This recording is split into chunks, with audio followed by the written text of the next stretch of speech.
Yes, guys, you're not your boy David at the IrishHotspur, Ireland's #1 Spurs fan, and welcome back to the pre-match build-up as Tottenham travel to Anfield to take, I don't know what, sorry, that was on my end, but welcome back for match day live, and my God, I am buzzing to be back. Of course, I had to miss the United game due to family commitments. However, I'm back here for today's game, and I can't wait to watch Tottenham.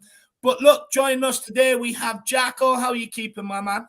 Doing all right this morning, Dave. It's good to have you back. You know, you're going to give us maybe a sense of realism. Who knows? Because last time I was here on the pre-match build-up, you know, maybe a bit of happy clapping got into the pre-match build-up script, but we also had a bit maybe too much Kane repressed thoughts that also came out as well. Got a little out of hand, you could say, Dave, where a lot of things that maybe would be sort of off topic or maybe off limits, maybe type of discussion, you would say, kind of got, you know, into the pre-match build-up. So now a bit more sort of security and a bit more sort of, you could say, organization has been brought back. Yeah, I heard it was open season on Harry Kane while I was away. But however, the judge is back, and I will be taking my seat tomorrow on that fan show. I'll be judge, jury. That's exactly what I'll be. So, guys, that has all come to an end. But we are joined by the one and only Phil. How are you keeping, my man? Yeah, not too bad personally, Dave. On the Tottenham side, still feeling a little bit drained, the whole situation at the club, but the performance against United gave me a little bit of pride in that second half and a little bit of hope that we can finish in the Europa League places. I think the Champions League places are out of the question now. But yeah, still a little bit of hope there, and I'm hoping we get a good result against Liverpool today. Yeah, look, Champions League places were out the window when we played, you know, three teams in a relegation fight, and we bottled all three. That's where Champions League went out the window. Of course, then that humbling by Newcastle. Look, actually, United game, I actually didn't get to watch it on the day, but since I've gone back and watched it, look, for me, I think it was more Ten Hag's changes that sort of got us back into the game rather than us, you know, being excellent, in my opinion. But hey ho, you know, many people are going to say I'm wrong. But look, you know, let's get into it. Let's see who's in the chat joining us for today. We have Moondog in nice and early. Big up, Moondog, the early riser. He says 3-2 win to us. Come on, you Spurs, get in there. Big up, Moondog. Hopefully you're keeping well, Sarah. Look, do you know what? For me, I'll be honest, man. I don't have a good feeling about today's game whatsoever. We do not do well up at Anfield. I know we got a draw there at the back end of last season, but the vibe and the feel around the club was completely different to what it is now. I'll be honest, you know, you've got more Salad running down the wing all the time. You know, he loves scoring against Tottenham, absolutely loves it. People look like they're hitting a bit of form as well. So I'll be honest, I fear another humbling today. Hopefully I'm wrong though, Moondog. Big yourself up, my man, and hopefully you're keeping well. Big up Donovan as well. Hopefully you're keeping well. He says, nice one, Moondog. I'm predicting a counter-attacking masterclass that will cause the German to lose his last marble. Oh, lad. Let's wait and see. Andy Ngayen says, Liverpool 2, Tottenham 2 prediction. Do you know what? My Liverpool friends aren't too confident about today either, funny enough. But look, I think it's the battle of the bad defenses, but we'll get into it, Dave. I think that's probably why I think they don't have as much confidence in their defense, even though they have a decent record. They are slippery. That defense, they can slip up. Yeah. It's their forward line against our defense, though, and that's what worries me. You know, yeah. I think they've got a full strength squad as well now, haven't they? They've got Diaz back and players like that. I think so.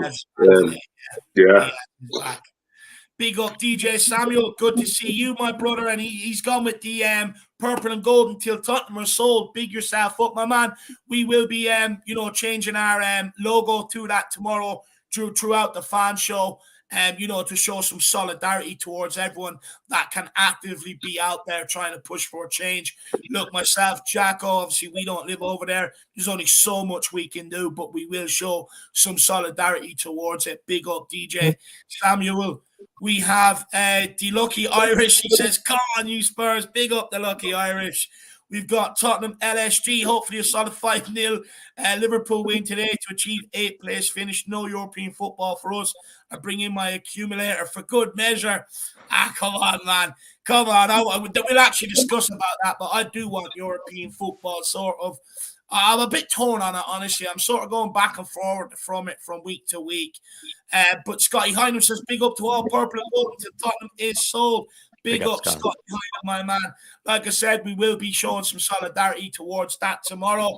Welsh Guys says, big up, lads. Always great content on this channel. Come on, you Spurs. Big up, Welsh God. Hopefully you're keeping well. Big up, Rhino as well. Big up, Dave and Jack. Much love. Levy, you're the twos, we the one.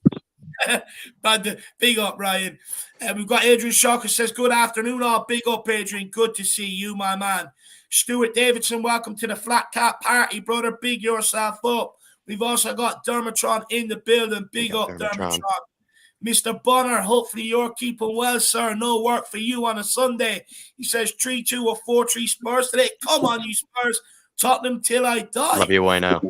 Jack, you must have got them all pumped up for the United game. They're all coming in here expecting a win today. I love it.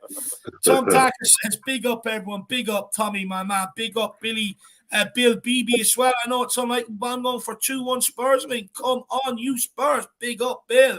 Who else have we got here? David Clark. He says, hi from Leicester. I have a sense of dread in my gut for today's game. I think we all do. You're also in a relegation battle tomorrow night, my man. Leicester and who are Leicester playing? Playing the team down there. I can't remember now. But big game for Leicester this week. They've got Everton. Everton they've got. Everton. That's it. And if Leicester go down, James Maddison might become a little bit cheaper as well. Big up Dermatron as well with the super sticker. Jacko. What's Dermo? Yeah, let me pull it up for you here, Dave. Oh, he's just pointing up to the sky, the big number one. He's pointing up to maybe again, Dave. I don't know what I did to the people in the pre-match build-up, but Dermatron, he's maybe pointing up to the table, maybe thinking that Spurs can climb higher. And Spurs, Dermatron, even in his lowest moments, is always thinking about the light at the end of the tunnel. And I guess, Dave, I must have really, spread some type of, happy clapper, kind of, fumes throughout everywhere. So. Seems like Dermatron, he's pointing up the table saying, we're keeping up there. He wants the Conference League. Very selfish not to save me any. Dermo, send some hope in my wake, Pick yourself up, my man. Peter M says, big up Dave, Jack and Phil. Big up Peter, my man. Good to see you in the building. We've also got Anthony Rose. Great to see you, brother. Anthony. Good to see you. We've got Tequila 316. Make sure you've got plenty of that on the go and shot glasses ready, lined up, my man. This is big up Jacko and Dave and all the happy clappers in the chat. If you're not happy and you don't clap, shame on you. Nice man says, good afternoon, fellas. Come on, you Spurs should have beaten Man United last game. Let's hope today we don't let in early goals today.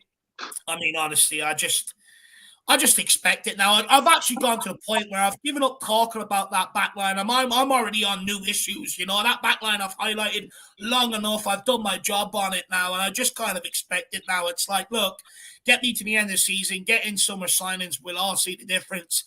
C2 to Fort says Max Branning make dodgy subs due to fatigue. And to be fair, these bottlers did capitalise but think it was a one-off. Yeah, they also bottled it against Sevilla as well before that, didn't they?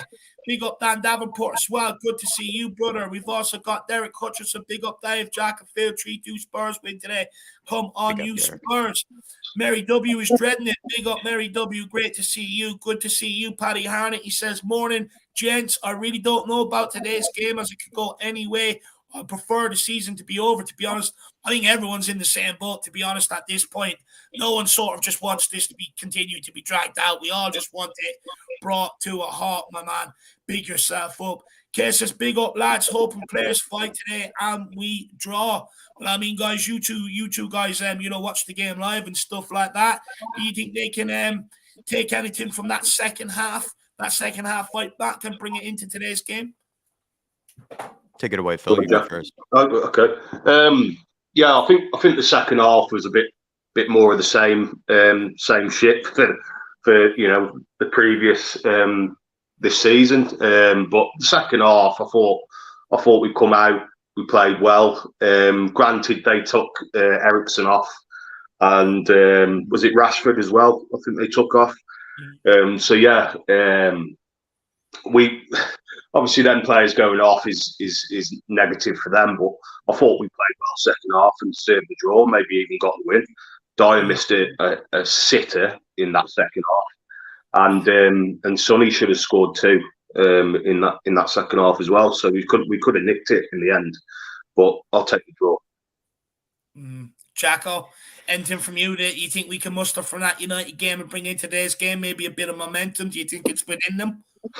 I mean, we've seen them crumble in second halves, I think, quite often of recent. And I think that was, let's be honest, under Stellini and in Ryan Mason's case. I think we started out maybe a bit too defensive, maybe a bit too sort of timid. I mean, let's be honest, a Man United team that has for the majority of the season been third in the league, dominated us when we went to their place. And so I think the players did come out a bit intimidated, and as well as like probably expecting that it was going to be a bit of a defensive sort of kind of haul. But I think more and more into the game, like actually they got a bit more confidence and didn't actually kind of lose confidence. It felt like with Stellini, it was like more and more the minutes passed, like just the confidence was just draining like from their body.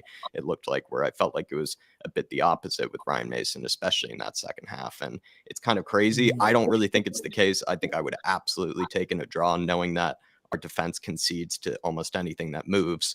But I feel like Ryan Mason at the end of that probably maybe gave the boys some type of confidence, thinking like, hey, we just took it to them in the second half there. And I believe the majority of Man United fans said they would have taken the draw too. So there's something to take from that.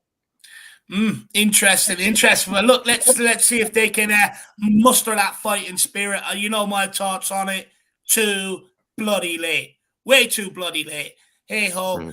But look, there's still a few games. At the end of the day, Dave, they need to give something back for the fans. Do you know what I mean? For this season, they need to give something back in these last 5 games. Do you know what I mean? That's what they've got to do now until the end of the season. 100%, my man. Big yourself up. Moondog says it's a certain win, Dave. I dreamt it. Moondog, hopefully you're right. Look, if this comes in today, I'll be in touch with you before every game about your dreams, my man, and then we'll get the magnificent insight. Big up, Moondog. Any bets on today, do let me know. Dermotron, I don't know why it's been taken down. It's nothing to do with us. We don't delete comments at all, really, to be honest with you, unless someone's being an absolute knob or basically. So I don't know why, lad. Nothing to do with me or Jacko anyway, for sure, lad. Sugar Pebble says, I think Dyer is going to be a major factor. If he starts, then we might not concede a goal fast. It might be like Man United match, but hopefully Forrester playing. Yeah, look, Dyer, that guy. Gary Wellsby said, hi, lads. I think the assistant to the former assistant has put some more spirit in the side. Hopefully you're right, my man. Big up, Mr. Sandoval. Hopefully you're keeping well. Big up, Neil Shafton. Hopefully you're keeping well, sir. Hotspur J, my man. He says, big up, lads. Massive match today. I predicted the opponents 0 points from 3 games. 0 points. We have 1 point so far, and I think a draw is possible today. Let's wait and see. Big up, Rob. Good to see you, my man. Big up, Shem Tam. He says, hey, guys, trying to feel positive with the game today, but very anxious. Hopefully we can get it right, get it tight at the back and hit them on the break. What happened to our lightning counter-attack? We were fearful. Look, so many things to unpick there, Shem. I mean, look, that defense, I'll be honest, just forget about it. It doesn't matter. They're as loose as actually, I won't even go into that description. No one needs to hear that. But it's a joke. It's an absolute joke. Like Jack says, they can see to anything that moves. It's absolutely ridiculous at this point. Kerry King, good to see you. High Peaks, not overly confident today, but come on, you Spurs.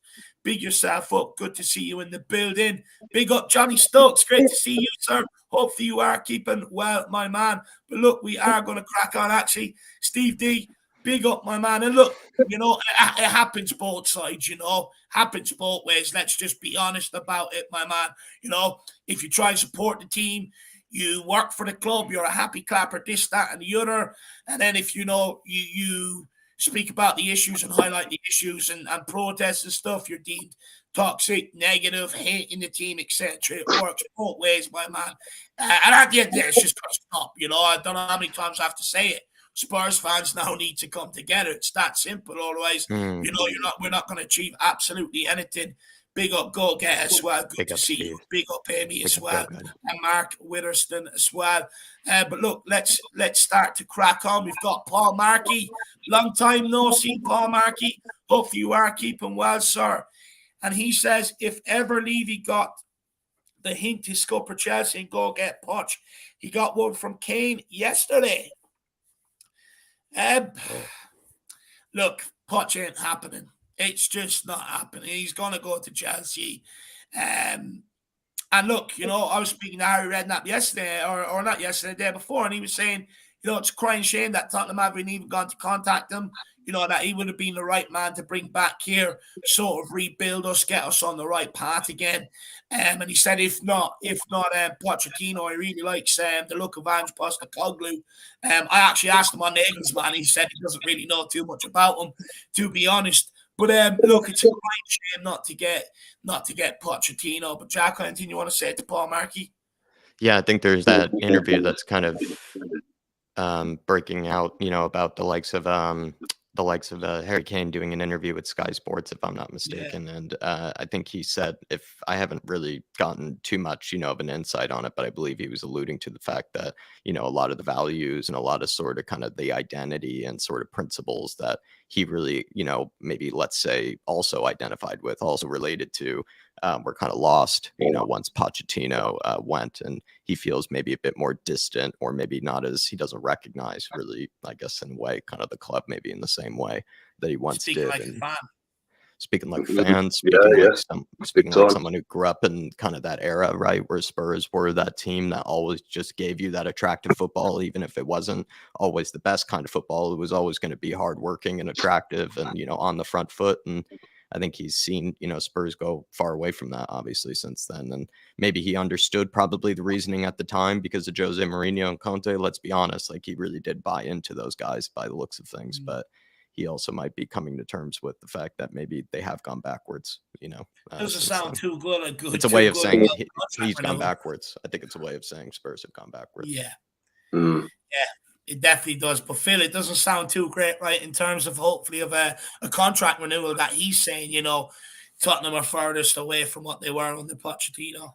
Yeah, I mean, there's not a lot of positives to come from that interview, with his contract renewal. His future at the club, it doesn't sound good at all. I think he's just making excuses for him to leave, in my opinion, which is valid.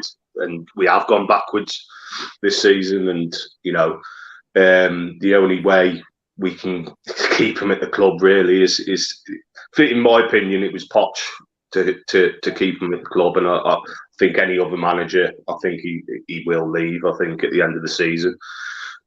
So, but yeah, if he does leave, good luck to him, and this club will still be here and it'll move forward. Well, like I've said time and time again, why would the owners bring back Pochettino? Because it makes the last 4 years a waste of money in terms of management, all the coaching staff, and all the players that they've recruited under these guys. Makes the last 4 years an absolute one big expensive mistake. And, it only give more and more people a reason to get out there and sort of, protest and make their voices heard about these owners. So they're never going to undermine themselves like that. And that's why Pochettino is not back at this football, Paul Markey. Yeah, and this is another thing with the owners, why I blame them as well, is that you've got two players like Kane and Son at the club, where we haven't built a winning team around him to win trophies, and we've missed that boat now. We should have done that years ago. When we got to the Champions League final and built from there, but the owners didn't want to do that. Yeah, exactly. They went to change course. They sacked him on the basis of not getting top four when he already sort of warned them the squad is in decline.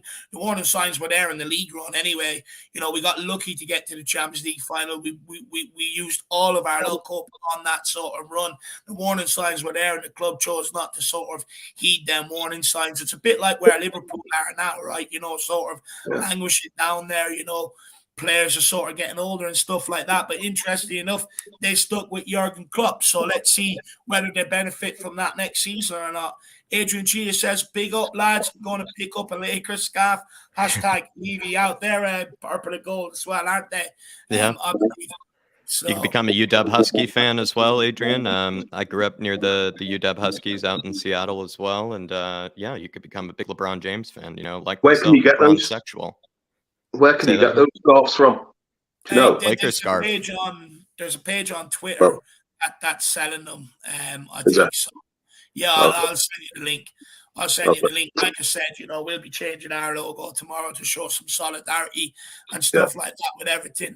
But yeah, there is actually a page on Twitter I think that I came across that's selling them, so I'll send you on the link. It'd be interesting to see if something like that can sort of spread unanimously throughout the fan base and get loads of people on side. It'd be very interesting to see. Let's see how it pans out. It's a good idea, in my opinion. I think it shouldn't have been the Tottenham colours. It should be totally different. You know what I mean? Because it wouldn't have worked else if it was the Tottenham colours. They're trying to obviously make change, and obviously they want to keep that separate from the club.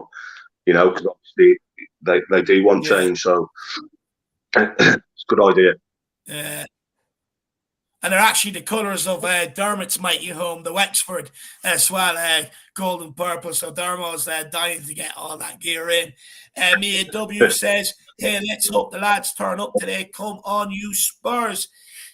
Do you know what, Mia? I hope so. I really do hope so. I don't have a good feeling about it. I'll be brutally honest. I just don't. But look, miracles can happen, I suppose. Never lose sight of that. Let's wait and see, in my opinion. Look, hopefully they can take something from that second half of the United game and, bring it into today's game. However, I do see us sort of relinquishing a lot of possession, being under the cosh for large amounts of periods of time. And with that, I think Liverpool are starting to pick up pace. They're starting to score a few goals. They're coming into form. Our defence is our biggest problem. I just fear we could be on the end of a humbling. But look, hopefully I'm wrong. I'll just add to that, Dave. In that second half, they could have done what they did against Newcastle. They could have capitulated and just not played in that second half and just give up. But they didn't give up, and they got the draw, and they could have won the game in the end. So there's positives to take from that into this game against Liverpool now. So. Yeah, look, let's wait and see. Big up, Mia. Hopefully you're keeping well and enjoying your day with the kids and the mother as well. Big yourself up. Adrian Chia says, switch my profile pic to purple and gold too. Yeah, you did. I can see that, my man. Good use of the purple and gold. Nice little design there, my man. It looks like a bit of a bedroom wallpaper. Big up, Adrian Chia. Hopefully you are keeping well, sir. Big yourself up. But look, just run through quickly everything everyone needs to know, and then let's get into some talking points for today's game. So, of course, we are away at Anfield. Kickoff is at 4:30 p.m. The referee is Paul Tierney. Hopefully no bias caused there where they're actually looking to help Liverpool get into Europe. I just want them to be fair. And also David Coote in the VAR room. So hopefully, like I said, just fairness out of the referees today is all I ask for. You want to watch the game in the US of A, I believe it's on NBC Sports. In the UK and Ireland, it is on Sky Sports. And guys, make sure you tune back in here for the watch along at 4 p.m. today. We think we've got all the technical issues sorted out, so do not worry about that. Come and join us and enjoy that watch along. In fact, Jacko actually spent nearly a lot of all day yesterday sort of sorting that out. So big up to Jacko. And of course, today we're still missing Basuma, Sesh Young, Bentancur, Emerson, and Hugo Lloris, who I predict we will not see until the end of the season. But look, Phil, we'll start with you, my man. It's unlikely that either Tottenham or Liverpool will have enough games left to chase down Man United and Newcastle in order to reach that top four. Is today's game a must-win if we want to play any sort of European football next season, though, as Liverpool are only 1 point behind us with a game in hand? Yeah, we have to win every game, in my opinion. I think, with the likes of Brentford and Brighton at the minute, they're winning, especially Brighton, they're winning every game convincingly at the minute. So we need to get some wins on the board.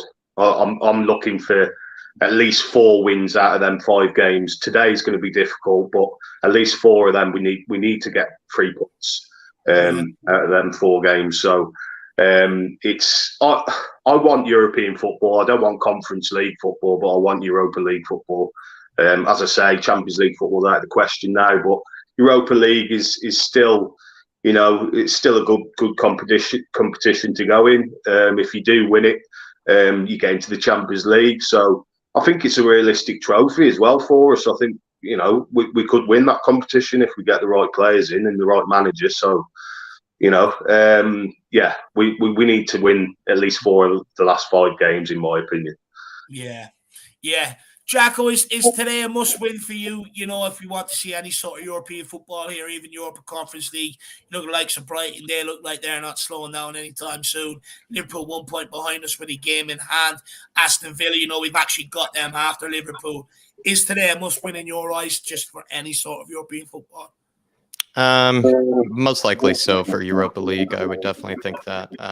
If you want to finish in the depths of the Conference League and those sort of places, I mean, maybe you could probably drop points, but I think a lot of people kind of feel like if they want European football at all at this stage, they probably feel like Europa League or nothing, right? And so in that case, if you want to finish kind of in the 5th or sort of 6th positions, I think you absolutely have to win this game, I think, in that case, Dave, because I feel like Brighton are also, like, the way they just played yesterday, they look like they're going to be climbing up the table. It doesn't look like they're, like we're sputtering for too long. They did kind of, fall off for a little bit, but it looks like they're kind of back at it again. Like you said, Aston Villa are just very hungry right now, the way they're playing and the way they're kind of tearing apart teams. And it looks like almost every other team around us want it more than we do. So I'll be honest, Dave, we don't go into this with a lot of confidence, but it is a must win maybe in that case, also for kind of the sake of mentality, because the rest of the teams around us, are showing that they want it and they're winning their games. So that means we have to as well.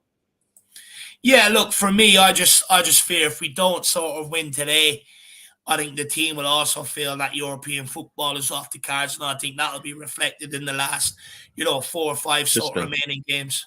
Just to quickly add to that, maybe put it in context, I feel like all these teams before, Dave, were kind of like always kind of like falling in and out of inconsistency, right? They were a bit like us. Like we even were joking before, like the top 4 race was like, it was like which team can suck the least, to finish inside the top 4. Doesn't exactly feel that way. Maybe now, like after the past few weeks, feels like teams are starting to kind of like get it, maybe a bit late, right? But getting into some type of groove of some type of manner of some kind where they are able to sort of, put in some type of, churn of results. And that's what's starting to scare me, is it feels like Liverpool are kind of on a bit of a streak here. Aston Villa are on a bit of a streak here. Brighton are on a bit of a streak. And that's what I kind of mean. Earlier, it didn't feel like that. Or it felt like teams were kind of falling in and out, and, Spurs were taking advantage of the fact that teams were dropping points all the time. But now I wouldn't exactly say that.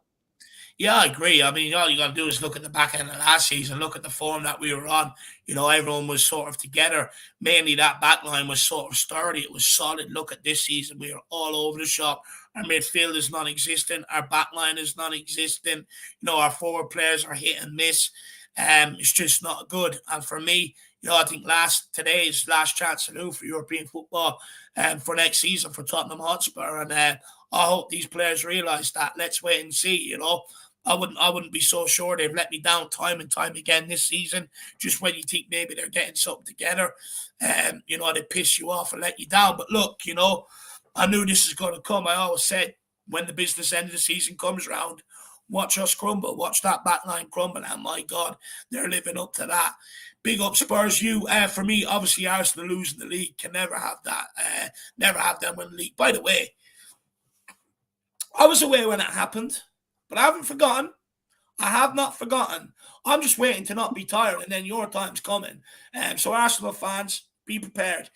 Donovan Oosterreicher says, craving a McDonald's hash brown this morning. Good bit of listening on my morning walk. This is Perisic and Porro will need to have a good game for the W. Donovan, do you know what? For me, my man, you can't play Perisic today. You just can't. Mo Salah running down that side, coming down that wing, and he loves scoring against Tottenham. Absolutely loves it. And for me, you can't have Perisic down that side because he is going to have an absolute field day. He's going to catch Perisic out of position time and time and time again. And probably even Porro at times, to be honest with you.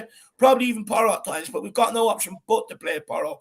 But if Ben Davies is fit today, and I can't believe I'm saying this, I think you've got to play him. I think you've got to look to sort of protect that back line as much as you can and maybe get Ben Davies not to sort of push up whatsoever, just sit in, maybe sit inside alongside Longley on that left. To be honest with you, I'm a bit torn on this. I don't even know whether to go Langley into the middle, screw Dyer, fuck him out. I mean, send him off to Barbados on holiday, which is where he wants to be. And, move Davies in onto the left-sided centre-back and get him to deal with Mo Salah like that and push Perisic forward to get at Trent Alexander-Arnold, which is Liverpool's weakness. So I'm actually a bit torn on that, to be honest with you, Donovan. But look, we'll go to Jack and Phil. I mean, Jack, where are you on that at left wing back? Let's get into the left wing back here quickly, because look, right wing back Porro has to play, and look, he deserves to play. A very good strike by Porro, absolutely buzzing for him. But Jacko, down that left hand side, what do you do? Do you look to use Perisic to get forward and sort of keep Trent honest and expose his weaknesses, or do you bring in Ben Davies and look to protect what our own biggest weakness is? Yeah, no, I think you have to protect the defense at all costs. As much as I think Perisic recently has actually shown a bit more form, he's looked a bit better of recent in these kind of final games. I think defensively, he's still just as kind of weak, but at least going forward, he's offering more of that threat that I felt like we always wanted to see from him, kind of from open play.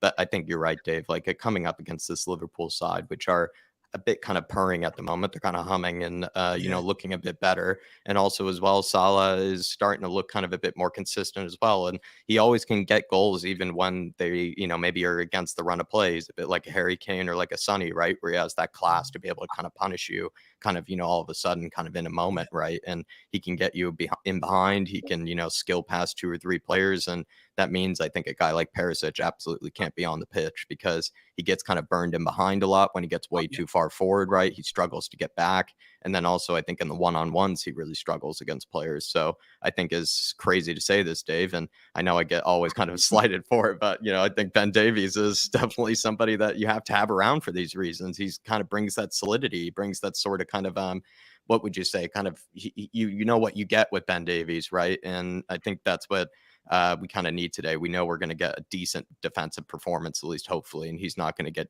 spun 3-4 times in a row like maybe Perisic might coming up against Salah. And Ben Davies, to be fair, wasn't even that bad at left wing back. I thought he actually brought something going forward time to time. He made some decent runs, made some intelligent runs, and we need more defensive solidity anyways. Longley also, right, isn't the best defensively, and he needs that protection too. Yeah, for sure. And also, what's Donovan missing from the McDonald's order, do you think, Dave? Oh, well, I mean, there's loads there, Jack. I mean, we haven't got all day, but like, on me, I would load up on the pancakes with the syrup. I'd also order a sausage and an egg McMuffin and a bacon and egg McMuffin as well. Me, if I'm ordering McDonald's breakfast, I ain't thinking about my weight. I ain't thinking about being healthy. I am absolutely loaded up. So, Donovan, I mean, fair play to you for just being able to contain yourself to a hash brown. But someone like me, I mean, I just can't do that. I start drooling at the mouth and everything. It's not right, I know. But it is what it is, Donovan. Big up the owl lad as well. Good to see you in the building. But Phil, I mean, where are you at with this left wing back situation? Do you hear what Jack is saying and you would prefer Davies? Or do you think, look, fuck the fence, we're shit. Just absolutely go for it and get Perisic down that left-hand side? Yeah, I'm inclined to what you said, Dave, with Longley and Davis on that left centre-back role. Longley pushing into the middle. I like that. I think that gives us a bit more defensive solidity in that area where Salah's going to get down that side. I think we'll be able to cope with that. But I think we play Perisic. I think he deserves his spot in the last few games. He's got back to form, and I think we just need to go for it today. I think we just need to, try and get at them because their defence isn't great at the moment. They're shaky along with our defence. So it's the battle of the attack today. I think whoever scores more today will win the game. Interesting. So the panel split on that in the chat. Let me know where you're at. Just spam Davies or Perisic. Let's get a general consensus of who people want to see at left wing back today. But Donovan, my man, look, you may as well wash it down with a nice coffee as well. To be fair, their coffees are good.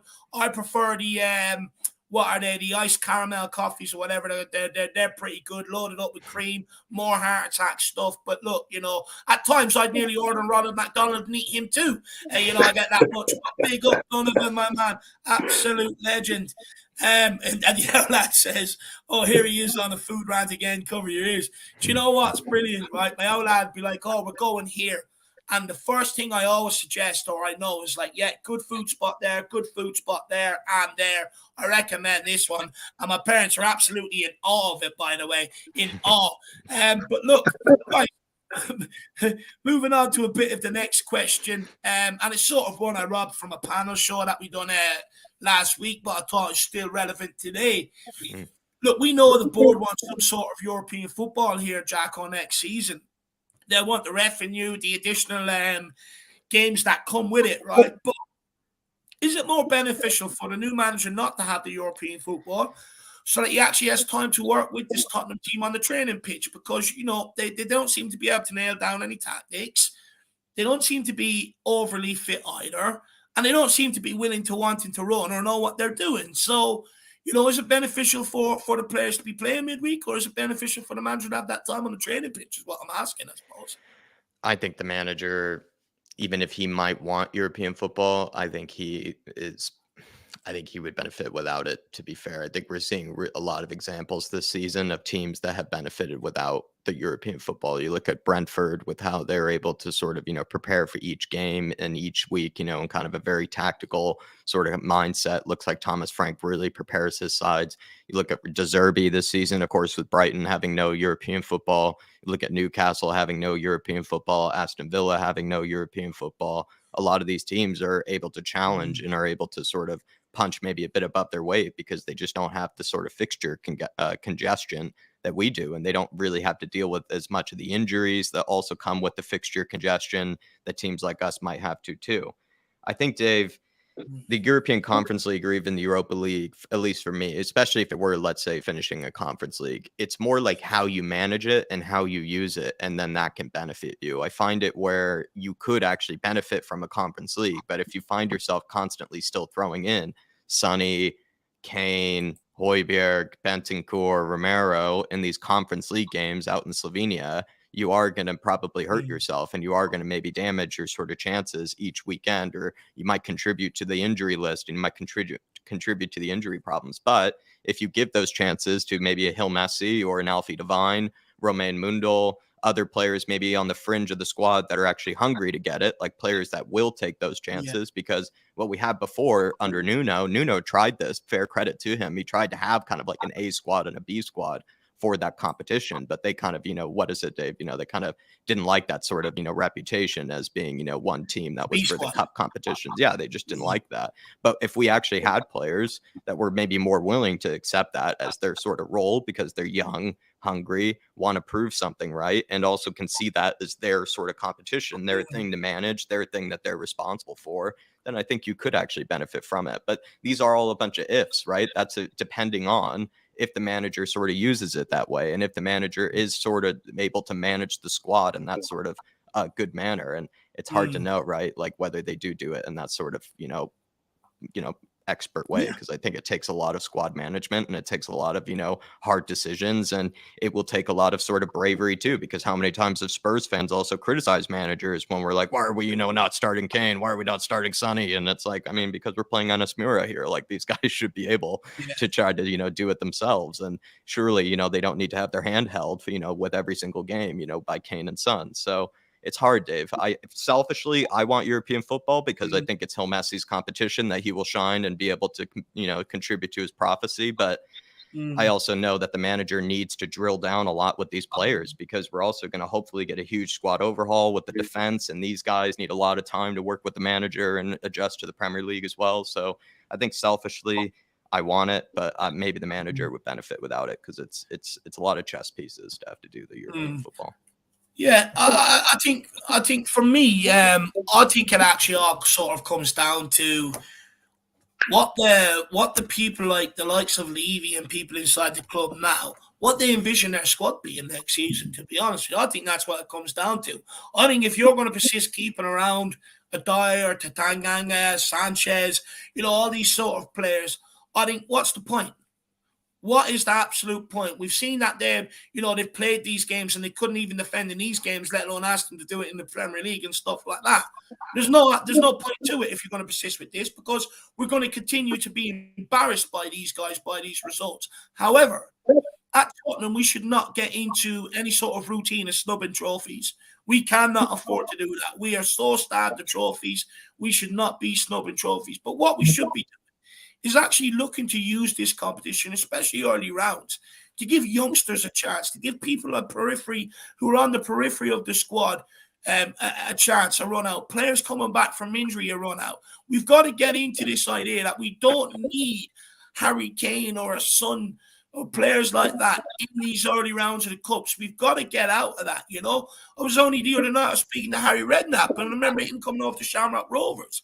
He played a young Harry Kane up front. He's where he got his first goal for Tottenham against Shamrock Rovers over here in Tallaght Stadium. And on that night, there was a team mixed of youngsters and players maybe on the periphery of the squad. And, you know, we could get them results and we could win them games sort of handy enough. And I think we do have to learn to get back to that. We can't keep relying on pushing our best players out there in these sort of games. However, if you do go deep in it and you have a good season in the Premier League, it's sort of come the end of the season, that's where it starts to cause you a bit of trouble. What do you prioritize, this, that, and the other? But look, you know, I'd rather be having them conversations this season than the conversations we're currently having, right? So for me, I think, look, it depends on what the club envision the squad to be and how much of the drift and the deadwood that they've cleared out, how many of them loan signings that they've cleared out. And, you know, what a manager wants to do, if he can bring back some of them loan players like a Spence, you know, Harvey White, a Scarlett, people like that. Can he bring them back? You know, keep them around, promise them game time in these cup games off the bench and stuff like that. I think if you do get into it, I think, and you use it right, I think it can definitely be beneficial from Tottenham. And for me, I always want European football at this club because, you know, my uncle, my dad, you know, they all spoke to me about great European nights, especially my old lad, the all white kids, you know, the memories of the European nights. He absolutely adores them. And for me, I always want European football at Tottenham. But it does all depend on what squad they envision having, because they've got to understand that you're not going to go to these games and play your best team out there. You're just not going to do it. So, you know, it's up to the manager and the new DOF and, you know, the chairman, Daniel Levy, to maybe sort of, you know, overhaul the squad and have a squad that's hungry on the one sheet, all sort of pushing together and unanimously, you know, wanting to go for all 4 trophies next season. But what I don't want to do is enter these competitions and watching the same guys who've been rolled out over the last few years and pissed us off, let us down, embarrassed us, and made us a laughingstock of European football.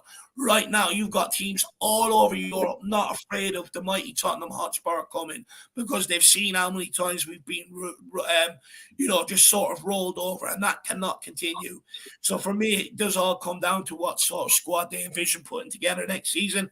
But Phil, where are you at with it? Yeah, I think you're right, Dave. I think it all depends on what they're prioritising. You know, the actual owners. I think obviously they want top 4 every season. That's the priority. And in the Europa League, I think that'll be a secondary next season. But you're right. All these young players, they need to be bedded in now into the first team. You know, like the likes of Harvey White and Dane Scarlett and maybe Troy Parrott. I don't know if he's going to be here next season, but you know, all these players are in their 20s now. They should be in the first team. They should be coming into the first team now. You know, should have been close around it though, Paul, right? Or at least had a few more games to sort of show whether they're good enough or not. Yeah, of course. I don't think they've had that chance to be in the first team. To be honest with you, I don't think they've had a run of games. I think if we are in the Europa League next season, I think that's a chance for these young players to have a run of games, you know, to have a chance to get into the first team. So, yeah, I want us to be in the Europa League. I think it's a realistic target, you know, for us to win a trophy. I think it's a good competition to be in. Yeah, look. For me, like I said, I don't like. You know, we shouldn't be of this mindset. Oh, you know, let's go out of it. Let's just concentrate on a league, this, that, and the other. At the end of the day, you know, once you sort of win one trophy, it makes you hungry, it makes you want more, and it breeds, you know, a winning culture and stuff like that. So for me, if you're in it, you've got to go for it. But there are ways you can handle it without having to put your best players out from the beginning of the competition right through to the end. Kuva, I hear you, my man. Yeah, it's having a squad. It's having a squad to do it as well. You know, to manage all these competitions. You got to have a big squad to do it. You know, and next season we'll see what squad we have, what funds we have, but we need some players in to do that next season to challenge for all trophies.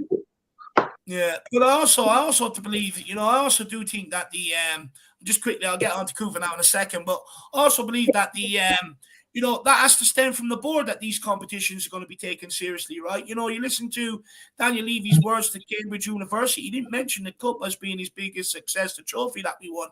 He mentioned finishing above Arsenal. And, you know, if that's the priority to you, you know, no wonder why we see managers sort of sacking off these competitions and stuff like that.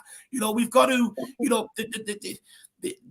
the ownership, Daniel Levy and stuff like that, they've got to ensure that, you know, no matter the competition, they've got to basically set a mindset, and that will end up filtering down to the manager, and that will end up filtering down to every player in that squad, that we're here to challenge on all four fronts, not just make up the numbers in some competitions and prioritize other. So that also has to change. That should be up to the manager, not the owners. That should be up to the manager. Give the manager the reins of you know, wanting to challenge for these trophies instead of like prioritizing top four. You know, prioritize every competition, not just top four. You know what I mean? Exactly. You know, and that's got to be set out from above. You know, it's got to be made clear.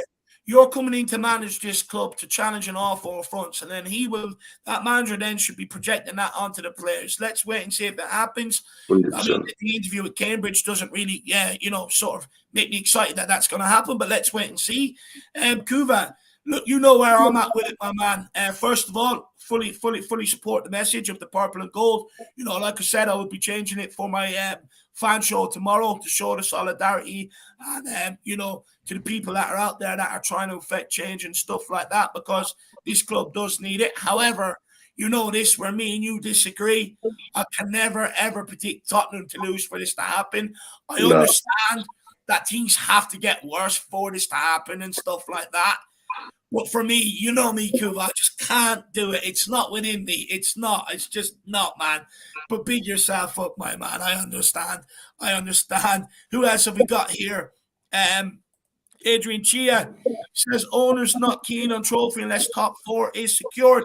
But look, you know, we've secured top four for a number of seasons, and the priority didn't change for an FA Cup or a League Cup or stuff like that. And look, I get it that sort of, you know, back then, actually, when you think about it, I suppose we were sort of in and around semi-finals, a couple of finals, and that didn't really get over the line. But, you know, I would also argue that maybe we didn't do enough for Pochettino either to sort of give us that final push or that final bit of quality maybe that we just needed.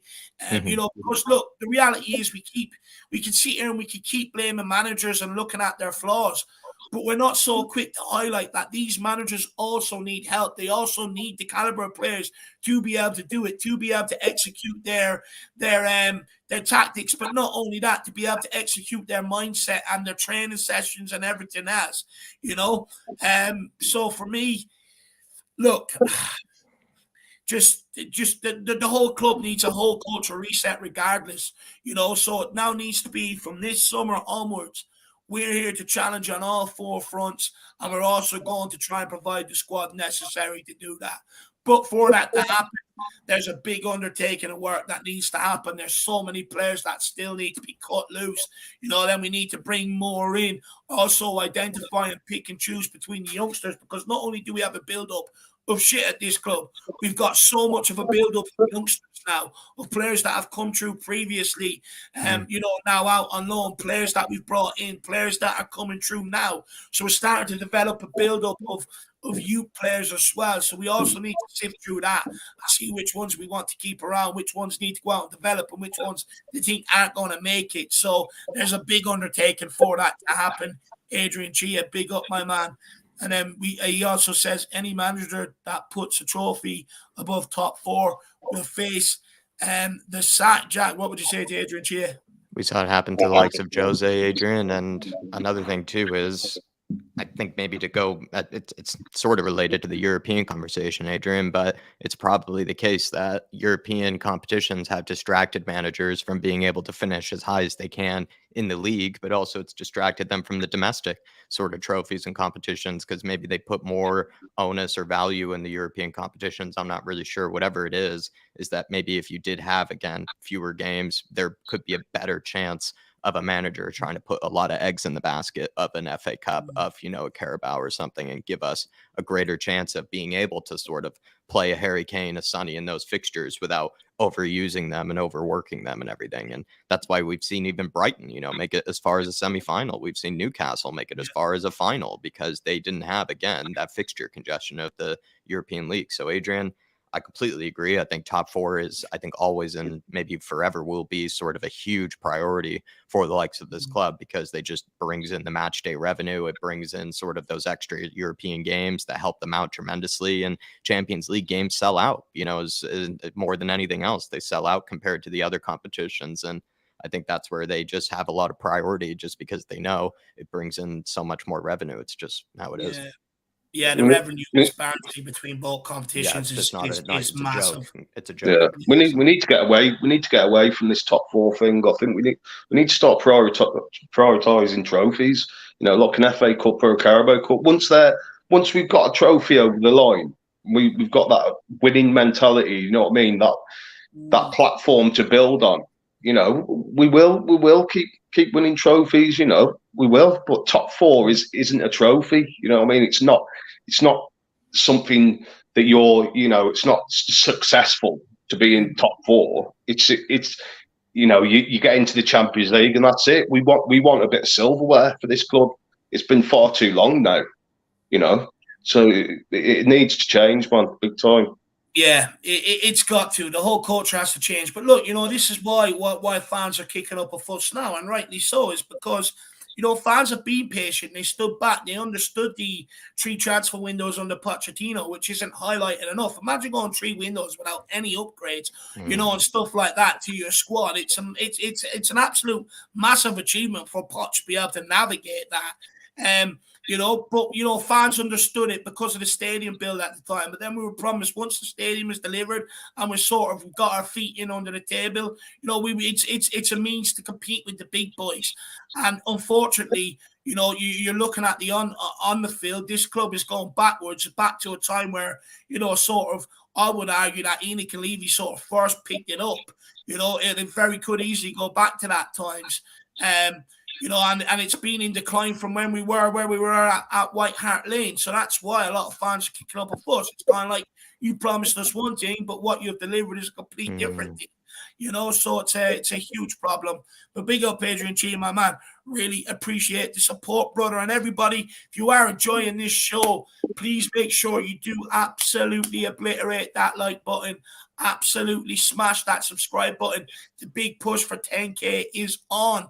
And also feel free to support us via super chat or grabbing them channel memberships. You get so many fan shows. You get one after every game. You get one on a Monday and one on a Friday before the games as well. So guys, they're good value. Make sure you hop on them or feel free to send in a super chat and show your support to everything that myself and Jack are doing here. However, look, fully understandable that with the price of inflation, rent, food, etc. nowadays, I understand that there's very little in the pot for everybody out there. Everyone's feeling the pinch, including us. Look, let's be honest, including us. So at least just get your comments into the chat and keep engaging with us. That's all we ask, the very least. But guys, I do want to move on to another question here. We'll spend as much time on this as we want because I'll be honest, I've got lots of other good questions there, but I'm not really asked to get through them all, or we won't get through them all either. But this is one I definitely want to get to. So Tottenham have conceded 31 away goals in the Premier League this season, already their most in a single campaign since 2008-2009, where they conceded 35, and there's still time to eclipse that. I want to know, if we were to tighten up that defence over the summer, could next season be so much more different for us on the pitch? or are our problems so much bigger than that? And Jack, we'll start with you on this. Cliche alert. Defense wins titles. As simple as a defense wins you trophies, a defense wins you titles, a defense is the foundation. Sorry for all the cliches that I just threw in there, but it's true. And I think we've even seen it again. I'll continue to use the team that humbled us on the likes of Sunday being Newcastle. Newcastle had a moment where they pretty much just, I think, instead of investing heavily in that attack, they invested really heavily in the defense. And they have, if I'm not mistaken, like the second best defense or whatever it is, like in the league this season. And they're showing the benefits and the fruits of it. So I think had we maybe invested more in the defense this last summer, it's kind of a bit of a captain hindsight, I understand. But if we had invested maybe more in the summer in that defense, I think we would have found ourselves maybe securing more points here and there and maybe not dropping points as much as we have in certain games. And of course, maybe the football still would have been a bit drab, still would have been maybe a bit hard to watch. But I think we would have found ourselves, kind of continuing that sort of push where we were kind of just chipping away through games and picking up points, and kind of a sort of, here and there and in a way that just sort of, was, I guess, convincing enough that Spurs had it all together. But eventually the defense crumbled because it's pretty much the same personnel that it's always been. So I'm looking forward to a huge squad overhaul. I'm looking forward to a huge maybe defense investment. Not sure if it's really going to happen. We're only hoping because we just think it's so obvious this time that maybe it will actually happen for once, because it couldn't be more glaringly obvious. But yeah, Dave, I think if you build from the back, it like Neil has said it, I think they will, be able to prove to be a much better team than what we've seen this season. And I think we've always, maybe had moments here and there where, yes, we've been dominated in the midfield. Yes, maybe the attack sometimes isn't as ruthless as we would like it to be. But I find that to be, not the main issue. The core issue to our problems is that this season we pretty much concede to anything that moves. Yeah.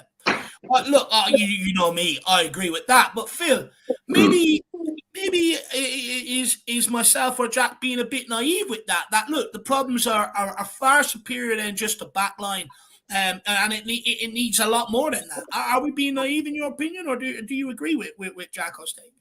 Well, I think obviously there's defensive problems. We can't all get away from that. But I don't just think it's that. I think we need more creativity in the team. For me, I think I'd like to see us go back to a back four. Get two defenders in. Like a Kim Min Jae is the priority for me. And get a couple of leaders in this team as well. But I'd like to see us go back to the Tottenham way, not be more defensive, and I'd rather see us be more on the attacking front foot, from games instead of sitting back and counter attacking. So I think it's not just the defence we need to sort out. I think we need more creativity in there, like an Ericsson or a Maddison or someone like that in the squad. That's more important. Where I'm at with that, I think. Look, I think Sean Maddox says it in there. You've sort of got to start somewhere, right? And I think, look, you look at it right. Last season, the back end, Dyer and Davies, and you look, throw Sanchez in there as well. Why not? He's an idiot. Throw him in there. It's sort of we've seen something from them that we've not used to seeing from them in previous years, right? They sort of performed for a period, and I made the argument that they had to perform. They don't be fooled by it. They had to perform, and this season you would see a massive drop off, and it ended up being that way with them. But if you take yourself back to the back end of that season, and you remember, we dropped points against a Brentford and a Brighton, and we lacked the creativity in them sort of games to unlock that door, right? And many people at that time were screaming, "We need a Cam, we need a Cam." I was the opposite. I was saying we need defenders. But for me, right, what you do is, even when you strengthen that back line, then, and you stop conceding the goals, your creativity then will become your next problem, because you don't have someone to be able to unlock the door and pick the pockets from deeper positions and recycle ball in the opposition's half. And that was our problem against a Brentford and a Brighton last season. However, You know, what we need to do is learn to keep goals out first. We've conceded the most goals inside the top 10. You know, it's absolutely shocking the amount of goals we conceded. We've got a real problem away from home, conceding 35 goals. And then at home, we've conceded 20 plus as well. And it's not good enough. And it's nowhere near what Toby and Jan were producing across that back line when they were there. And for me, you've got to get back to that level. Once you get back to that level, you know, and you keep goals out, yes, it creates another problem, but then you deal with that, or you can get ahead of it, and you can also see that problem coming down the line and go and sign a Cam while improving that back line this summer. For me, that's where I'm at. You know, go and improve that back line, but also go and get a Cam and be one step ahead, and also envision the problem that's going to come further down the line. But, and I will always maintain this, you know, so many people told me last season, Dave, you're wrong on these guys. You're wrong, you're wrong, you're wrong. Now so many people are saying, Dave, you've been absolutely bang on, spot on, spot on, spot on. We now need to understand that back line has to be improved. No more of these silly games. Oh, look at Sanchez. He kept 7 clean sheets at the back end of last season and the start of this season. And then when you dig in, you try to say it's been against relegation teams, the majority of them. Let's not sort of pump them up about that. You know, I expect that. That's a given. That's what I expect. No more, you know, clowning around with Dyer where it's, oh, look, he's a decent player. He'd be good at this. He'd be good at that. No more of it. We've seen this season. As soon as they enter the pitch, they're back to their normal selves, and they're absolutely pathetic and useless, and they make schoolboy errors. And their biggest problem actually is concentration. Sanchez makes mistakes because he loses concentration. Dyer makes mistakes because he loses concentration, constantly out of position, and stuff like that. And that's their biggest problem. That is their biggest problem. And for me, it's been way too costly this season. You know, look at the season. Look how it's unfolded. We haven't just got rid of one manager. We got rid of 2, and we're on our 3rd manager. That should show signs, and not one of them have been able to stop the problem at the back. Many people thought it was the fact that we're playing a back 5 instead of playing a back 4. Turns out that's not the problem. Many people thought it was Antonio Conte and his man management. Bring in Stellini. We tried that. Turns out that's not the problem. And we've also switched to a back 4. We're showing up. Ryan Mason, he's sort of done a bit better. Well, we judge him off one game. There was a bit of fight in the team. However, we still conceded 2 goals. And I've maintained we can't concede in this amount of goals. I'm looking for these attacking players to score 3, 4, 5 goals every single week. Some weeks, and good teams can do this, by the way, grind out 1-0, a 2-0, a 2-1, grind out tight games. We don't do that. As soon as the game becomes tight, the pressure comes on us and we absolutely capitulate.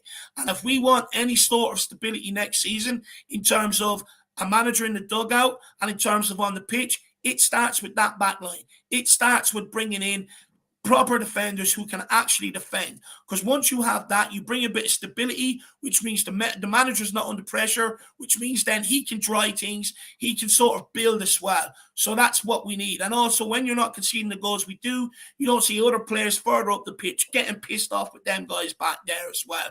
And that just sort of stops the arguing that's going on in the squad and everything else. So you start with that back line, but I'd also encourage the club to get ahead of the problem, because once you stop conceding goals, your problem will be able to be maintaining the ball in the opposition's half. So get ahead of that and bring in the players, in my opinion. However, after all of that, our problems is much bigger than that, because if we don't go and get the right caliber of defenders, we're absolutely screwed.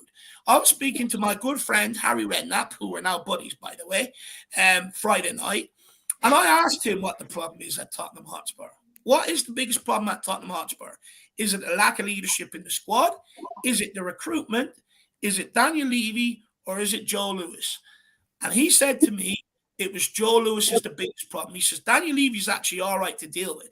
And he sort of has the club's sort of interests at heart. Although he can be, outside of that negotiator, he's tough and all. He says the biggest problem is actually Joe Lewis. He says that guy could fund this club and do what Abramovich did for Chelsea, but refuses to. He said he is strictly only in it for business. He has no interest in funding this club or putting the money in to be able to go and deliver trophies here and what the fans want. And he says, your biggest problem is Joe Lewis, and that's where the business model derives from, is from this guy. And that's the one that sort of Daniel Levy was put in there to make sure that it was adhered to, basically. But he was saying that Joe Lewis is the biggest problem at this club. He was saying he could be in London when this game's on, and he wouldn't even bother attending them. And look, all I can say is that's coming from Harry Redknapp, who worked at the club as a manager. But that's what he said, and this was to me and Ollie privately when we were having a conversation with him. But once the talk went on and stuff like that, there was another Spurs fan there, and he stood up at the end. He didn't even get a chance to get his question in on the Q&A, but he just stood up and said to Harry, basically the biggest problem at Tottenham, and Harry Redknapp reiterated it sort of again. Now, obviously, he was cut off because it was sort of coming to an end and they had a few other things they need to do. But he basically said, look, Joe Lewis is your biggest problem. But when he was speaking to us, he expanded on it and he said, this guy is purely only in it for a business venture and purely only in it for money. He has no interest in delivering silverware for Tottenham Hotspur.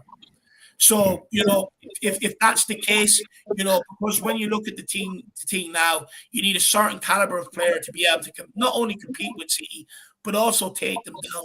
Newcastle now with Champions League, you're going to see their spend increase. You're going to see a better caliber of player coming in here. Arsenal have something to build off, and they're probably going to be looking at a much higher caliber of player. If Pochettino goes into Chelsea, they'll be back. Liverpool will buy in a good caliber player this summer. So, we've also got to bring in a good caliber player. And as much as I would like to think on the pitch, a centre-back and a cam will change things, it'll change in terms of what I think it'll change is how we're watching the football. I think it'll be a lot better to watch. I think you might be up in and around the top four, maybe a bit easier. However, still not going to break that next barrier because I don't believe the caliber player is going to be right. So, you'd look at it, not only is the defensive problem, and I think you will see a bit of improvement, but I don't think it's going to be improvement enough to deliver trophies because I don't think they'll spend the money on the players of the right caliber to be able to come in here and do that. I don't know what you guys think on that. Yeah, Phil? Yeah, I think, I don't know. I think a lot of what you're saying is right. I think it makes sense. Joe Lewis, for me, he's never at the games. He's nowhere to be seen. With Levy, the one thing I can say with Levy is that he's there at the games. He's doing well on the business side, but obviously these owners aren't supporting the club on the football pitch, and that's what's wrong with the club at the minute.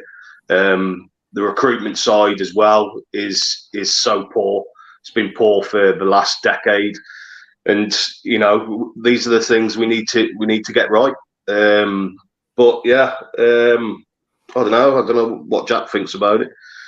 At the end of the day, if Joe Lewis is the one that is basically above Daniel Levy, he is the one who ultimately sets the protocols sort of, and also sets, the standards of what maybe, the way that Spurs go about their business, or the way that Spurs, are going to go about their future. And if it is the case that Lewis is sort of the one that is maybe most responsible for the culture being more about kind of the profit and the revenue and sort of not as much, the football and bringing people together.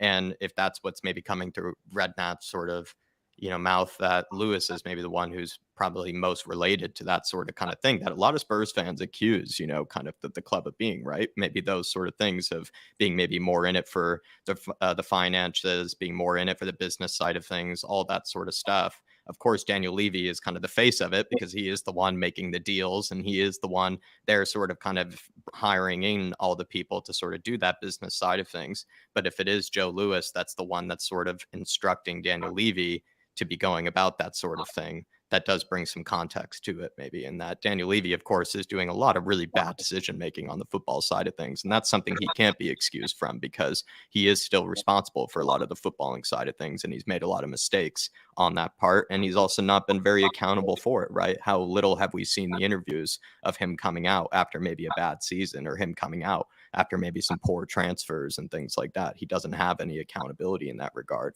But if you kind of have, I think you've said it before, Dave, so I'm more stealing your idea, but it all stems from the top in some way, right? The ethos of the club, the principles of the club, the way the club operates, it all stems from the very, very top. And there are people above Daniel Levy, and one of those people do include Joe Lewis. And so maybe they might have, right, some of the bit more say than sometimes we, or maybe they just escape a bit of the criticism is all. They maybe escape a bit of the limelight because, like you brought up, Phil, Daniel Levy is the one that is kind of there every day, there to take the shit there every day, to sort of be the face of it all, right? To be the face of the decisions of the people above him and his own decisions, of course. But Joe Lewis and the other guys get to kind of hide behind a cloak, or get to hide behind, a curtain. And the problem is as well, and I think the reason why, it's got to be Levy out, ENIC out, is because, I know Harry Redknapp has sort of alluded to Joe Lewis being the problem, but the problem you've got is that Daniel Levy owes 29.4% of ENIC. So, at the end of the day, it's kind of like, I think that's why that message has got to be pushed. But, it was interesting to see Harry Redknapp say that, it's not all down to Daniel Levy, that Joe Lewis is your biggest problem. Very interesting to hear that, and the reasons why, like he explained. So very interesting to hear that. Sad, really, to be honest with you. It's sort of me and Ollie just looked at each other in despair, and it's kind of like, we're fucked. If a guy who managed the club is coming out and saying that, that if they can do it self-sustainably, fine, but they will not, and they will not put that sort of money in to be able to take this club where us fans think it should be. It's a damn indictment. Let's be honest, Dave. We have to spend money next season. We have to spend money because the rest of the teams, like Man City, Liverpool, Newcastle, all these teams, they're all going to be pushing to win the league next season and be in that top four. And we're just going away from that now.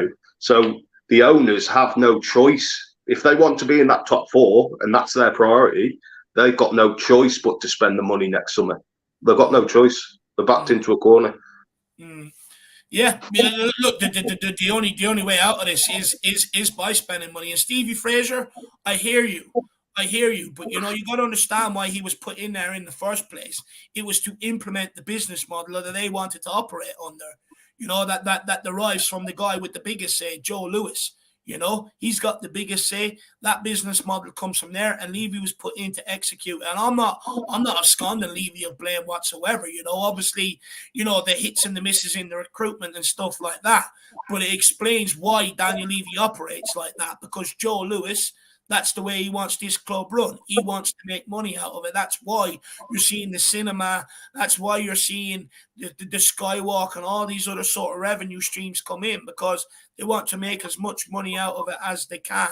And this is just coming from Harry Redknapp. I'm not absconding Levy of blame, but this you gotta. Why was he put in there? It was to implement it, to make sure it was run the way they want it run. I mean, don't get me wrong, Levy has failed as well. He's failed, like you say, on the recruitment side of it, and the people he's appointed, has been shocking. The decisions has been shocking for me. On the business side, he's done well, but as a whole, like the whole package, Levy and ENIC, they both need to go, both of them, not just ENIC. It needs to be Levy and ENIC, and we need to get owners here that are ambitious and want to win trophies for this club, because that's what we deserve. Yeah. Look, it just highlights what I said before. Joe Lewis puts Daniel Levy in place to take that shit. Daniel Levy puts the DOF in place to take that shit. Filters down, doesn't it? Yeah, the DF goes, hang on, if Tottenham don't do well and this ship is sinking, I'll bring in a manager. He can be the fall guy. The manager's then blaming the players, and the players are looking around and they don't know who to blame. And you actually see that on the football pitch, right? Against Newcastle, they're all looking around. Who do we blame? It's like, I mean, start with yourselves first. How about that?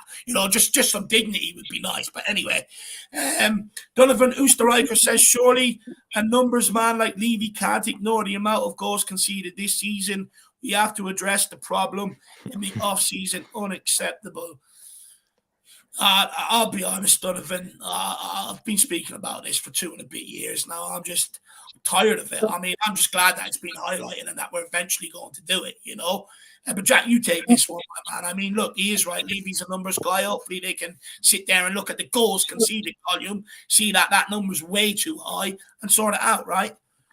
I mean, they put together comps of Sonny's 100 goals, Donovan. Might as well just put a comp of all the goals that Spurs have conceded this season in the Premier League and, see if a lot of it either has to do with, the tactics, or if you might see a lot of it also as well. Plenty of it was maybe Spurs, falling deep and, kind of sitting too far back. But if you're going to ignore some of the clown show defending that we have had this season, where we've actually also plenty of times been like actually in control of games, and then all of a sudden, like I said, just a striker makes one movement to the left, and apparently that's sophisticated enough, to fool our defenders, it feels like. And we've seen the clown classes against Bournemouth. We've seen the clown classes against Leeds. We've seen as well the likes of Liverpool. I mean, Eric Dyer probably had the best flick on of the season we've ever seen, but too bad it wasn't to his own teammate. It was to Mo Salah. I don't know, Dave. I think that's what probably happened is Daniel Levy, maybe even the entirety of that defense, as well as Hugo Lloris, should be just sat in a room and just should be shown all the goals that we have conceded this season, and just have them be shown, their own mistakes, and have them be shown, their own kind of, let's be honest, royal clown defending at times. And I understand a lot of it had to do with tactics. I understand the midfield, of course, takes its blame. But like, if you watch back some of these goals, it really is just it's a masterclass of just clown defending. It is. And you know what? Like, there's analysts inside the clubs. All someone's got to do is put together a combination, put circus music on it, send it to Daniel Levy and whoever, Scott Munn, whoever the director of football is coming in as well, send it to them via email and make sure that they watch it. And then once they watch it, surely they can see that it needs to be improved upon. Because it's actually embarrassing. It's just getting pathetic at this stage, and it's starting to rub off on other people around them. You're starting to see the likes of Romero, them like mistakes that weren't in his game last year or there this season. It's rubbing off on him, and it's embarrassing. As soon as a team runs at us, you just know they're going to get a shot on goal, and it's just whether or not Fraser Forrester or Hugo Lloris is in the goal to bloody save it. It's pathetic. What's worrying though, as us fans, we can see it clearly, and the board and the manager can't. It just baffles me how they can't see it. It's ridiculous. But big up, Donovan, my man. Really appreciate the support, brother. Up nice and early, I believe, Donovan, too. Big yourself up, man. Yeah, how did the hash brown go down? Let me know whether it was ketchup or brown sauce with it, my man. I would have went brown sauce personally. But look, and something else interesting that Harry Redknapp actually mentioned, that a lot of clubs now, it's sort of like you've got analysts who are more or less signing the players. It's kind of like they put the player stats, grab them all off this computer and everything else, and then they put it towards the director of football. It's like, sign this guy. I mean, guys that haven't even gone out and watched people, haven't even gone out and watched these guys play. They're just purely doing it based off numbers, and they're dictating clubs' recruitment. I mean, and he said he does not like that whatsoever, because what them stats don't monitor is mentality, willingness, stuff like that, things that you need in a player to make a player. So another very sort of interesting thing there that Harry Redknapp said. It's not just the quality of player though that we need in the defence. It's the character, the leadership qualities that we need in this squad. We haven't got any leaders in this squad. We've got Harry Kane, who's a role model. He's not a captain. He's not a leader. We haven't got any leaders in this team, and you have to have them sort of players in a team to win trophies. You do. Look at the best teams in the league at the minute. They've all got them. And we haven't. Yeah, absolutely spot on, my man. But look, we're going to move on to another question, and we might end it off after this, or maybe take one more. But another sort of big talking point going into today's game is many are divided on Richarlison's performance versus Man United. And look, Trent Alexander-Arnold's defensive frailties have been highlighted a lot this season. Now, Spurs used Richarlison on the left flank against Man United last time out, and he caused a lot of problems, but ultimately not really a lot of end product. But Mason then alluded to in his pre-match presser that Richarlison's battling qualities, the battling qualities that he brings to the fore. So what I want to sort of discuss with you guys is Richarlison's battling qualities enough to be able to expose Liverpool's biggest weakness in defence? Or do we need something more like Sonny to be moved back out there, and Kulu, who had an impact off the bench against Man United, brought back in on the right-hand side.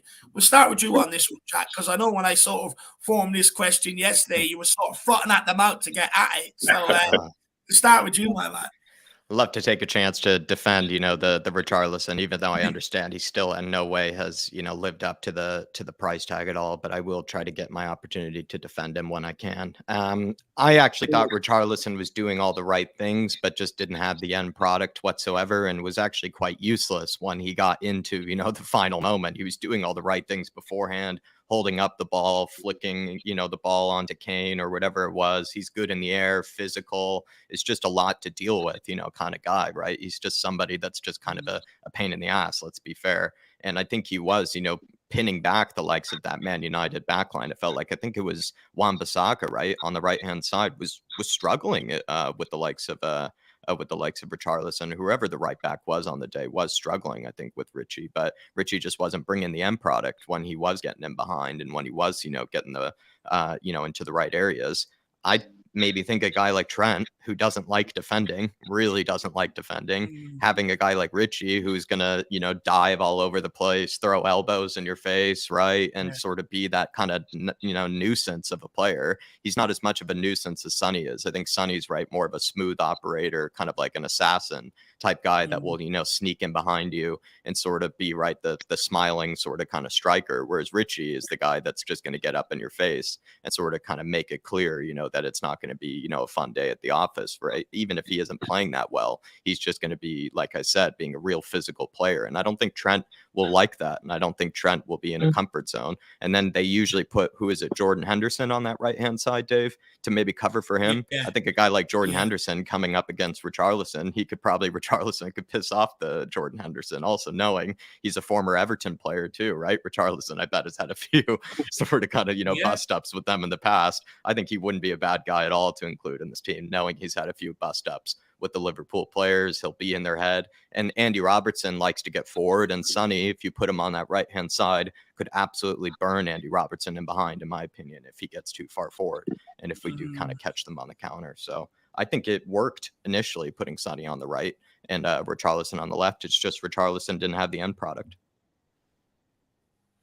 So, Jack, am I right in saying that you would rather keep Kulu on the bench and use him to come off maybe around 60, 65 minutes, get at that tired Liverpool defence and sort of use his strength and his willingness to run and his creativity to cause problems? But you want to start with Richarlison just to basically batter Trent Alexander-Arnold down and then put Son over there to finish the job?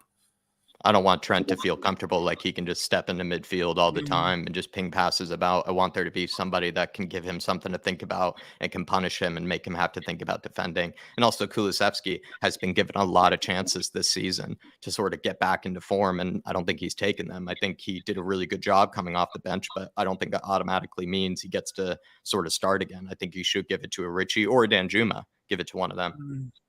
Interesting. Where are you at with that, Phil? Do you agree with Jack?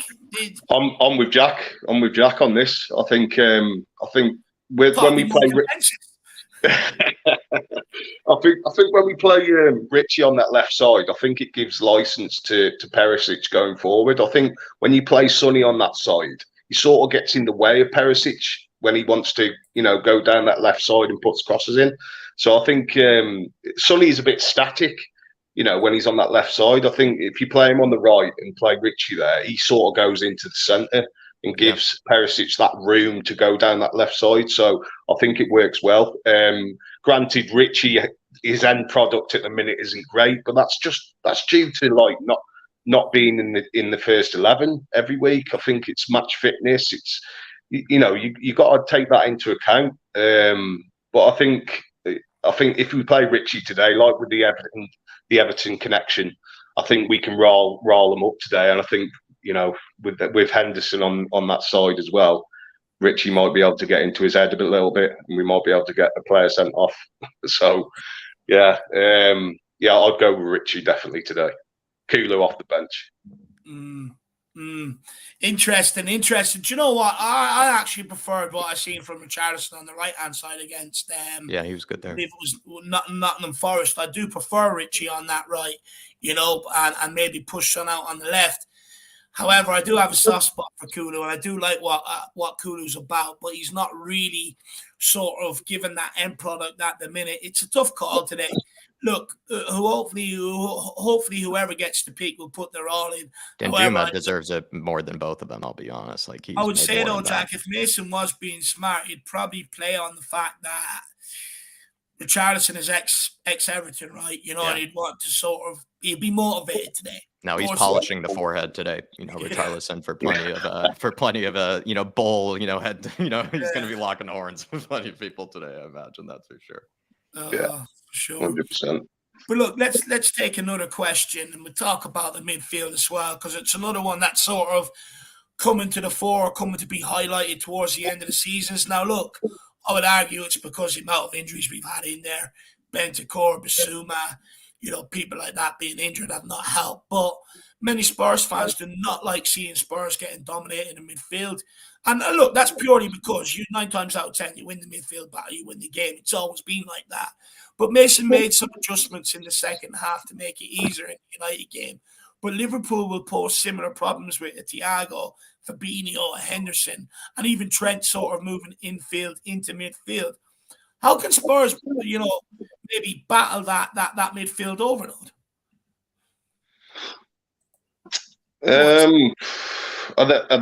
They'll be playing free in midfield, won't they? I expect that's what they always do. Yeah, 100%. So I think, I mean, we're going to be playing 3-5-2, aren't we? We're going to be playing wing backs. So our wing backs are going to have to tuck in from time to time to help the midfield if we're going to play a two pivot. So for me, I don't think we play Sarr. I think it's too big a game for him. I think the atmosphere will get to him a little bit, and I think it'll be unfair to chuck him into a game like that. I think we play Sarr in the last 4 games. You know, we've got some relatively you know, I wouldn't say easy games. There's no easy game in the Prem, but the games that we can win. So I'll play Skippy and Højbjerg today. Definitely, they're the workhorse midfielders that we've got, and we need them to be on their game today against a free man midfield. I'm a bit different on that. First of all, hopefully you enjoyed Porro's goal. He said he was sending that one rightly to you, my man. So hopefully you enjoyed Porro's goal there the other day. He said that's from the Scottish League 2 player, by the way. He said delivered from the Scottish League 2 player. That's what my outline calls Porro. However, look, when it comes to the midfield, right, I know a lot of people are getting on Højbjerg's back, right, and I understand it, right. The reality is the guy's overused. He's missed less than 10 games since we signed him here 3-4 years ago. You know, across all competitions. It's absolutely incredible. It's like like 200 amount of times that he's rolled out. And the reason why you're not seeing what we're used to seeing from Højbjerg earlier on in the season is A, because Bentancur isn't a partnership in midfield is what's needed.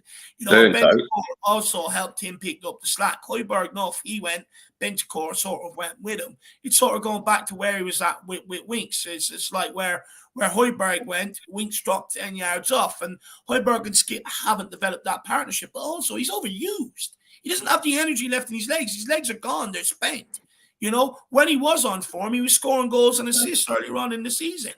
You know, and then you look at Ollie Skip. I think, look, I don't want to berate on the poor lad. First of all, what's he done to be deserved to be in the leadership group? That probably shows the actual lack of leaders in the team, that this guy is in the leadership group.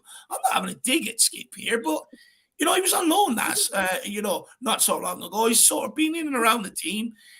He was out for a long time injured. He's sort of got himself into the team this season, but he shouldn't be in the leadership group. But not only that, the guy's lost on the football.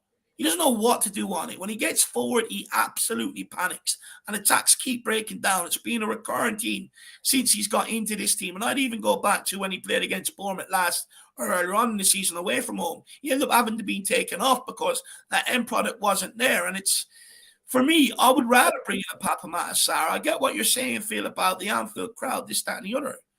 We just need someone that's not already been bet up by the experience of being there before. That's already been bet up by the crowd before. It just needs, for me, someone fresh, someone that has a point to prove, someone that wants to go out there and play.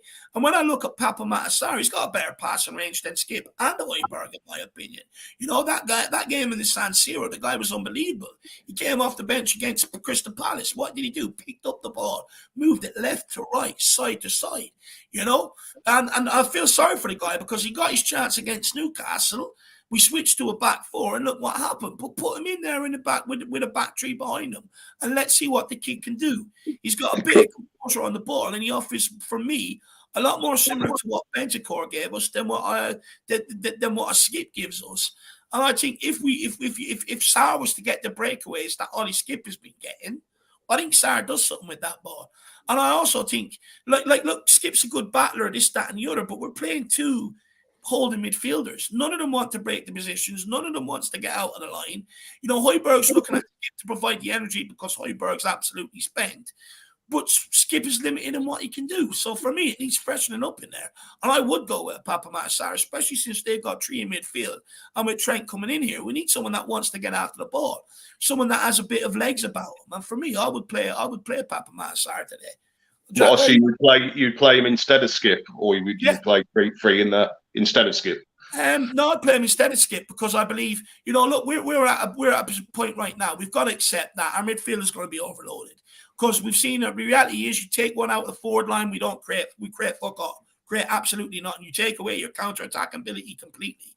So for me, I think you've just got to accept that you're going to be overloaded in midfield and keep an extra body up front to carry that counter-attacking threat. Because once you switch to it too, once that ball goes up there, it's coming straight back. And that just, we know what happens when that happens. It could go either way with Sarr. I mean, Sarr he's put in some good performances. I just feel today might be a bit too much for him today. But yeah, I don't know. It could go either way. He could have an absolute stormer, but it could be one of those games where it's, you know, the crowd and everything, and it'll get too much for him. I feel, and I think Skip and Højbjerg have experience in them sort of games. And they have the work rate in the midfield and in the defensive capabilities to, like, you know, get us through. And I think Sarr, it might be just too much for him, in my opinion. Fair point. Jack, where are you at? I'm with you that Højbjerg is in that stage where he's just clearly showing that he's been running to the ground. I think you missed it, Dave, but on Friday, the fan show, Ribsy came on again, and Ribsy spoke about Højbjerg for a bit. And he actually said that even that story, I think in the West Ham game, where I think it was like he had that injection or something, like put in his foot or like whatever it was. Apparently, like Højbjerg had thought that he had some major injury, but it was just that his shoe had like basically like fallen off, and he had like thought that he had like some injury or like something like that.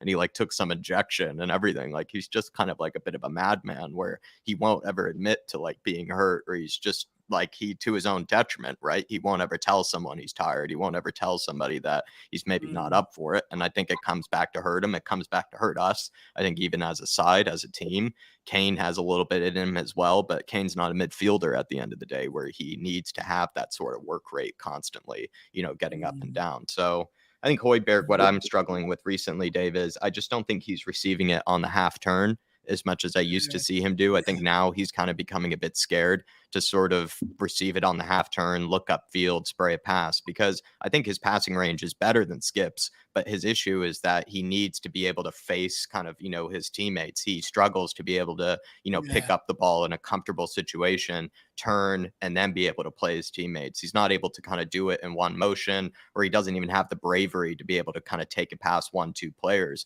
and then do that. He needs to be kind of picking up the ball, allowing himself to face, you know, the opposition. And then he has a really good pass on him. I think he actually has a really good spray. He has really good ability to switch field and be able to pick out players, you know, on the wings, but he just doesn't have that sort of Bentancur-like ability to be able to pick up the ball and turn, knows what's around him, and sort of kind of be that X factor player. And I think sometimes he does it when he has a player like a Bentancur next to him. But the fact that Skippy is also a bit reluctant to turn, also a bit kind of, not as brave on the ball, not as assured of himself on the ball, I think it makes Højbjerg also a bit kind of, a bit uncomfortable and makes him look also a bit unassured of himself. The constant thing with them two, though, Dave, really is that they really sometimes struggle to even know when there's like a man on, or like no one's even telling them man on. It's like weird. Like, how many times have we seen Skippy just get the ball kind of picked off of him from a guy just right behind him, which is a bit elementary, if you ask me, because you have center backs that can either scream at him,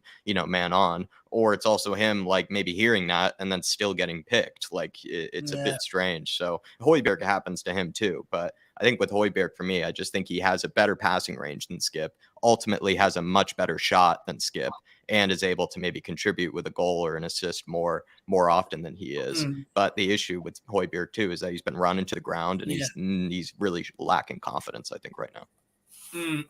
Yeah, I definitely agree with that. Definitely agree with that. Look, Højbjerg, I think he's just spent, not only that, he's played every game for bloody Denmark as well. He's had a couple of international competitions over the summers and like that as well, and he hasn't missed a game. He is absolutely spent. But then, that makes the argument then, do you go with a Sar and Skip, knowing that Højbjerg is spent, knowing that he needs the rest? Interesting to see. But look, what we'll do is we will round this up. We'll go around, we'll get everyone's score prediction. I'll start today for a change. Hopefully it brings about a bit of luck of the Irish. Who knows? Look, although I do fear that we're going to be on the end of an absolute humbling, I just have that sense. Liverpool fans aren't expecting much from Liverpool. They've got some big results at home this season. They slapped Bournemouth at home, slapped Man United at home, starting to find the net as well, starting to find maybe a little bit of form. I'm not sure where our goals are going to come from, to be honest with you. I know that Kane and Son, they've sort of scored the majority of our away goals, especially against Liverpool as well. But we do have the history of being 3-0 down, 2-0 down out of the game and scoring an absolute screamer out of nowhere. I remember when Yama done it. Absolute belter. I remember Asuakota scored a volley in the first game of the season against Liverpool. Modric scored a streamer before against them. Højbjerg done one when Weeks famously came over for the high five, and Højbjerg's looking at him and go, "Get the ball, Mel. We're 3-1 down, idiot. Coming over here high fiving me for the sky cameras. Move off." And actually do a bit of work while you're at it, please. So we do have a history of scoring a few screamers against Liverpool, and Although I think I can see what's going to happen today, you won't get it out of me. I'll never predict Tottenham to lose. So regardless of all my feelings on that, I'm going to go Tottenham 2-1.